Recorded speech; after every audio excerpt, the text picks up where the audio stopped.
Hello everybody, my name is Ivica. Thank you so much for being on my latest episode of I'm Gaming podcast, a place where I talk about the video game industry, entrepreneurship, and even a bit of gaming nostalgia. The idea, if you watch the previous episodes, is basically to kind of delve into the whole space of gaming, gaming content creator, gaming business, and everything that's in my view adjacent to it and actually conforms or comprises a field onto its own, which isn't often examined. So my hope and my desire is to do that examining for you and with you. So thank you for tuning in. Of course, if you're first time viewer, hopefully you're going to stay until the very end. And if you watched this before, please consider donating to my Patreon page. The link is in the description below. Right now I'm just looking for that proof of concept. A single dollar would be perfect. So keep that in mind, and if this sounds cool to you, your support would be immensely welcome. Now, this episode, as you see on the title screen and the only screen, this is audio only podcast, is how to promote your indie game.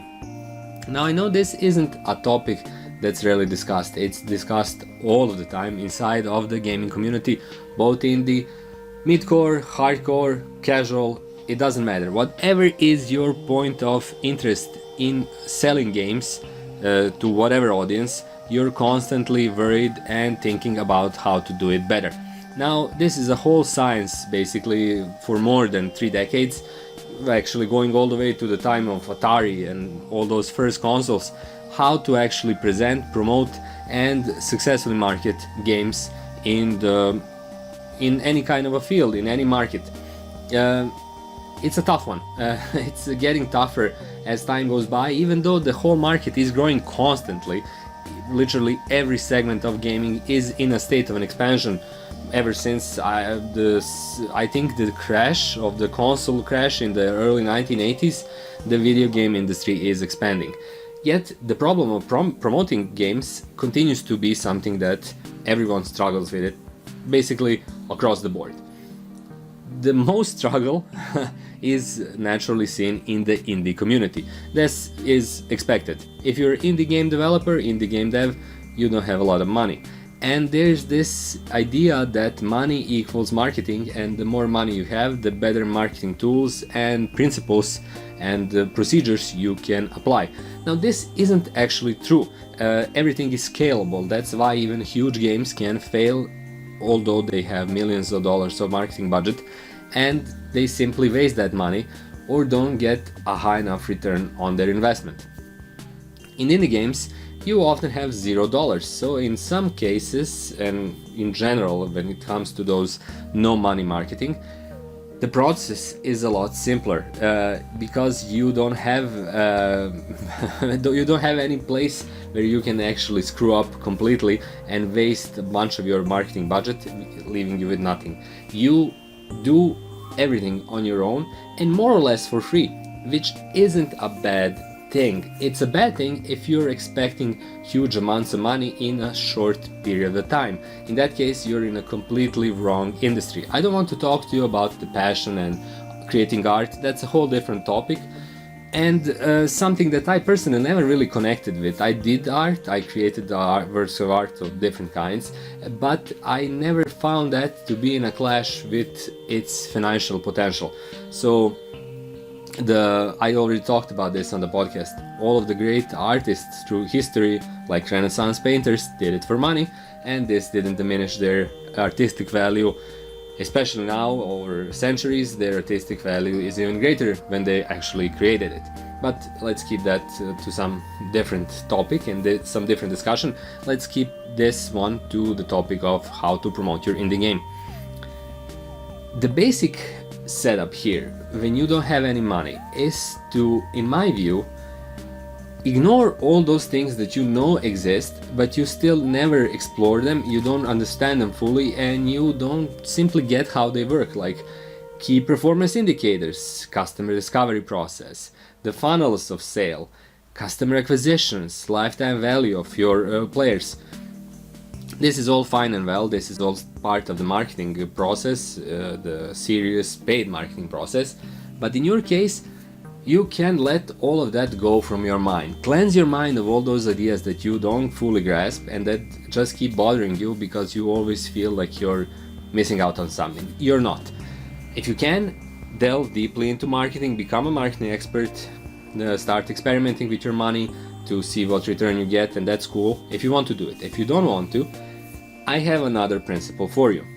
The principle is called the bucket. Now we're already 5 minutes into the 5 minutes into this podcast, and this is the first time I'm actually saying its name. And this is something that a guy I met on a gaming conference several years ago explained to me in the broader field of marketing, and I really liked it. It never vacated my mind completely. The same guy was actually selling a kind of collaboration platform, but he explained it in a sense that it's useful in any kind of creative product that you want to place on the market. Now imagine it like this: you have a bucket. Your bucket is, in a lack of a better term, the community, the excitement you are creating with your product in any kind of a market segment. In the case of indie games, it would be your core fan base.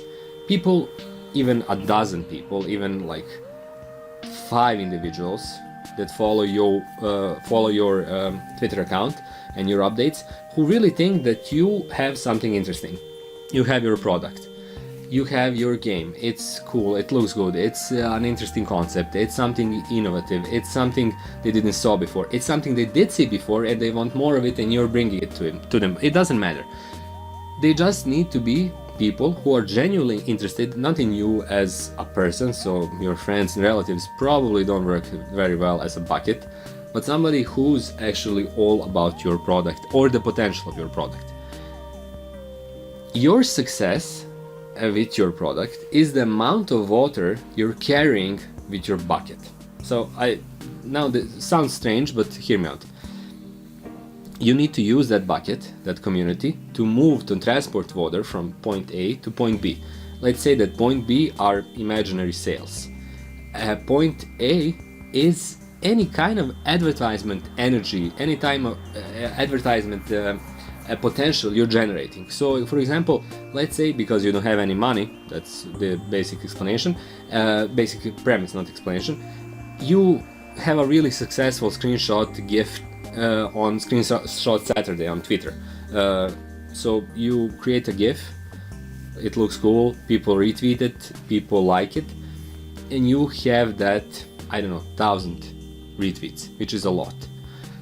Your energy, the amount of energy you generated, is big, but that energy will dissipate immediately if you don't have that community, that bucket. Because imagine you having a bucket that's like a regular bucket you use in your backyard, and you have a deluge of water, huge amount of water, but that deluge is impermanent, it's finite, it lasts for a day, for 2 days. Those 10,000 retweets will not last for a month, they won't even last for 5 days. They will provide you exposition, but that same exposition will be gone in basically 2 days.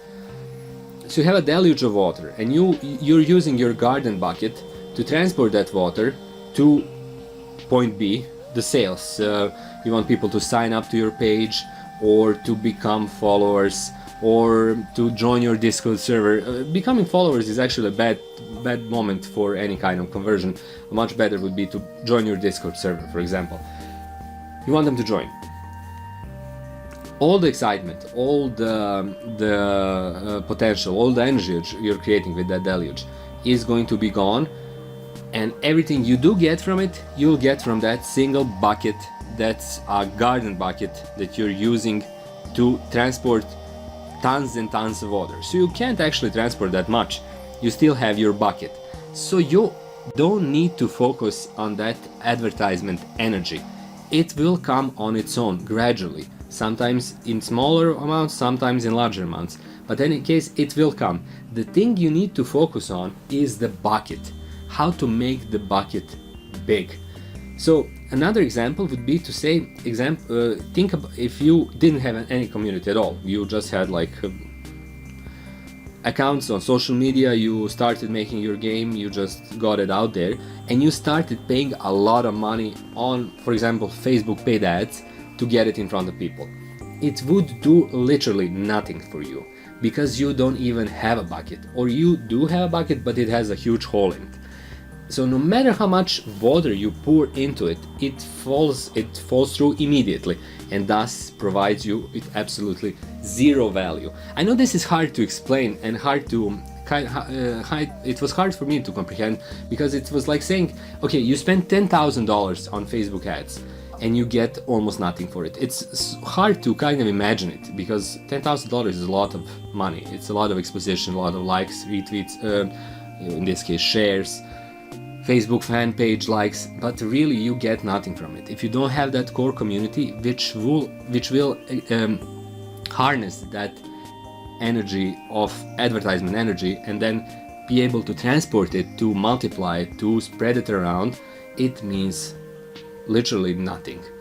So the fantasy is always in indie circles, oh, if I had enough money I would be able to promote my game and blah blah blah. No, you need to build your community. You need to build that bucket.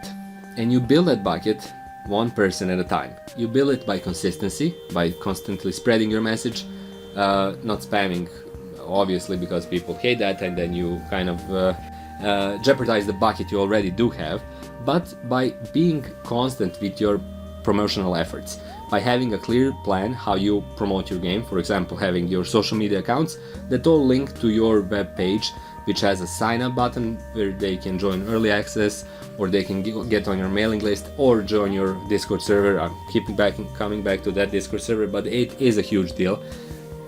Those points of conversions are good, all of them are good, and all of your social media presence should go into them, should funnel into them. And that's basically it. You need to focus on actually getting into meaningful conversation on social media with people who are interested, where you show them that you're actually a human being. You are interested in games, you're passionate about games, you have a clear vision of what you're making, and you want to share it with the world. Yes, you do want to make money from it. That's no sin, that's nothing to be ashamed of. I want to make money with this podcast, you want to make money with your game, but that's not the only thing you want to do. You want to do something that you're really into. Otherwise, there are different ways to make money, and those don't include games or podcasts or anything else. This is a really important message you need to get across in your social media interactions. And through these messages, through this context, and through this communication, you'll be able to expand your bucket, make it bigger, make that core community larger and larger and larger.